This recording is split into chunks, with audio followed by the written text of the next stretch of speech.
Syaitan musuh kita. Siapa syaitan ini? Kita akan berikan gambaran dulu. Manusia sama Allah menciptakan malaikat dari cahaya dan malaikat tidak melalui proses biologis. Allah ciptakan tiba-tiba besar, bersayap, bertugas, gitu kan? Jin dan manusia yang diberikan taklif, beban hukum, maka mereka melalui proses biologis. Hubungan biologis, kemudian jadi bayi, si wanitanya hamil, kemudian melahirkan anak, bayi, anak-anak, remaja, tua, mati, kan gitu. Itu proses biologis. Baik. Jin sama manusia ini sama dalam arti kata pembagiannya. Ada jin yang mukmin, ada manusia yang mukmin. Dan ini jin mukmin sama manusia mukmin mustahil kerjasama, nggak mungkin kerjasama, dan tidak mungkin berinteraksi. Karena kita nggak boleh berteman, bergaul, tidak, Allah buat tidak kelihatan. Apalagi sampai menikah, apalagi sampai minta tolong, mustahil. Yang beriman tidak akan melakukan ini. Manusia beriman dan jin beriman. Tinggal yang kedua, ada golongan manusia namanya fasik. Ada jin juga fasik. Siapa fasik ini? Orang beriman kepada Allah tapi fasik, masih berbuat dosa. Beriman pada Allah, muslim tapi masih zina, masih bohong, masih riba. Ini namanya fasik. Ada golongan ketiga manusia kafir, ada jin kafir. Khusus di alam jin, yang fasik sama yang kafir ini namanya syaitan. Namanya syaitan. Dipimpin oleh iblis. Jadi semua syaitan pasti jin. Tidak semua jin itu syaitan. Faham ini ya? Baik. Dipimpin oleh iblis. Jadi iblis ini pimpinannya syaitan, bukan pimpinan jin. Di alam jin itu ada jihad. Mereka berperang. Gitu kan? Kalau bukan iblis karena sudah terlanjur minta sama Allah dipanjangkan umurnya sampai hari kiamat, sudah lama dibunuh oleh jin mukmin tuh. Di alam situ ada. Gitu kan? Nah, golongan syaitan ini selalu ingin menyesatkan manusia. Menyesatkan manusia. Tentu ini disebutkan dalam surah jin ya. Di antara ayatnya adalah a'udzubillahi minasyaitonirrajim wa kana yaqulu safihuna 'ala Allahi syatata. Jin-jin beriman berkata, dulu orang bodoh di antara kami, maksudnya iblis, telah berkata kepada Allah sesuatu yang dusta, yang buruk, yaitu Allah punya anak, itu kan, suruh sembah berhala, ngakuin dia sebagai Tuhan. Jadi jin beriman membantah itu. Jin beriman membantah itu. Dan ulama sepakat mengatakan jin beriman akan masuk ke dalam surga bersama dengan orang beriman. Walaupun manusia lebih tinggi derajatnya, karena manusia khalifah. Karena manusia adalah khalifah. Jin-jin ini cuma ikut. Dari 124.000 nabi yang Allah utus, diantaranya 313 rasul. Itu semuanya dari manusia, tidak ada dari jin. Jin cuma sekedar mengikuti kita. Makanya tidak boleh interaksi, nggak boleh minta tolong, karena mereka di bawah kita, teman-teman sekalian. Di bawah manusia.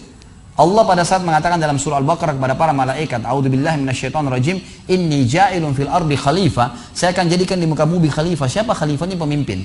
Manusia ini begitu datang di sebuah tempat, tadinya kalau kosong, antum datang tinggal di situ, maka semua makhluk Allah pindah. Mau ular, mau singa, mau apa, pindah. Cium bau manusia pergi. Jin-jin pun semuanya pergi. Mereka nggak ada yang berani sama manusia, karena mereka tahu dengan sunnatullah ini khalifah. Bodohnya banyak manusia tidak paham. Mereka datang minta tolong kepada makhluk-makhluk ini. Apalagi golongan syaitan. Seperti contoh, dalam surah jin disebutkan, salah satu penyebab turun ayat-ayat, 10 ayat pertama dalam surah jin, tepatnya 15 ayat pertama.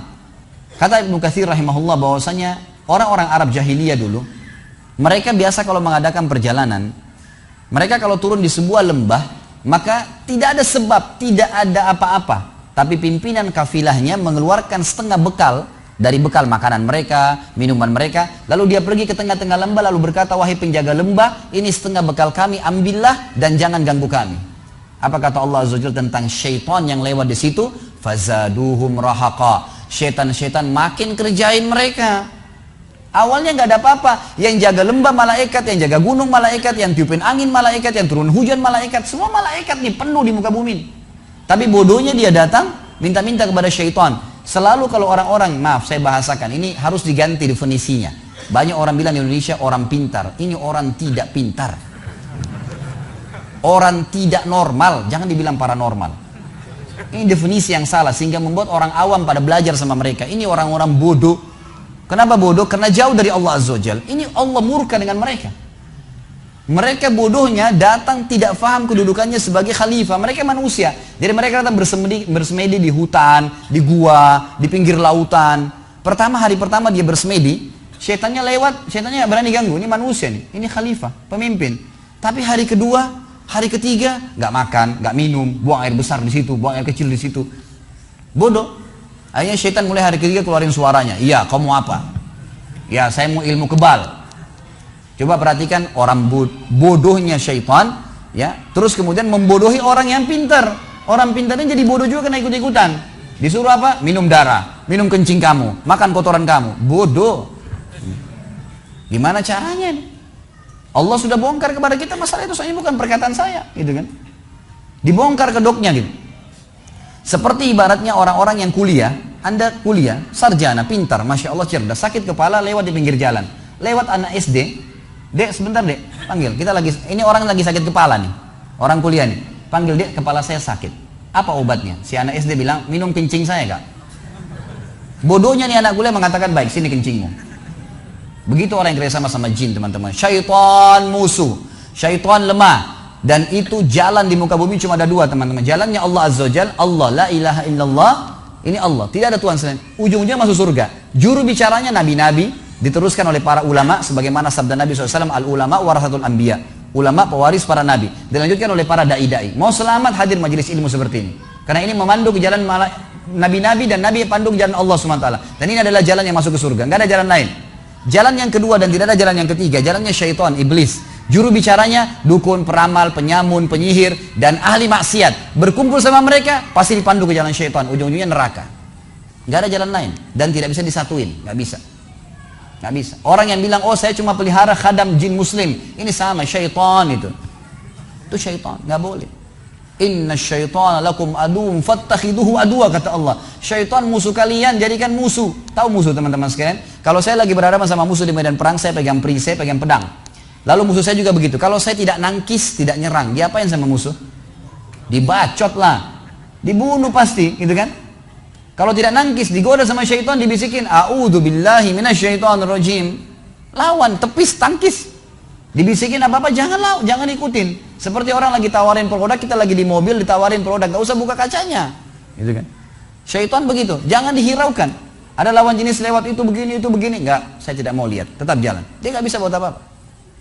Kata Nabi SAW, nanti iblis akan dikeluarkan di hari kiamat dari tengah-tengah neraka. Hadis sahih riwayat Bukhari Muslim. Akan keluar iblis di sebuah tiang di tengah-tengah neraka dan dia akan berkhutbah. Saya sarankan jangan dengar khutbah ini. Ini Allah sudah bongkar dari sekarang di neraka, naudzubillah. Dia mengatakan dalam Al-Qur'an, innallaha wa'adakum wa'adal haq wa wa'adtukum fa akhlaftukum.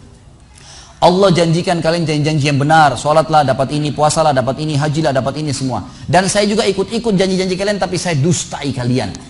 Jangan salahin jangan salahin saya, salahin diri kalian sendiri. Saya tidak bisa tolong kalian, kalian juga tidak bisa tolong saya. Saya hanya manggil-manggil kalian, cuma bisik-bisikin, kalian salah sendiri kenapa ikutin saya.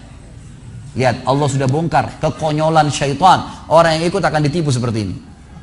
Syaitan teman-teman sekalian ingin mengalihkan ketergantungan seorang manusia kepada Allah Tuhannya, kepada dia. Dan syaitan memiliki dua pintu utama untuk masuk ke manusia. Ada pintu-pintu lain, tapi dua pintu utama. Yang pertama, marah. Yang kedua, takut. Marah, di sebuah hadis Bukhari dijelaskan ada dua orang sahabat bertengkar sampai wajah mereka memerah. Kata Nabi SAW, saya tahu kalimat, kalau keduanya mengucapkan akan hilang marah dari mereka. Ada sahabat di sebelah Nabi SAW berkata, apa itu ya Rasulullah? Kata Nabi SAW, kalau salah seorang di antara mereka atau keduanya membaca, a'udzubillahi samii'il 'alim minasyaitonir rajim. Saya berlindung kepada Allah yang maha mendengar dari syaitan yang rajim. Apa itu rajim? Indonesia terjemahkan terkutuk. Kalau saya masih punya terjemahan berbeda nih.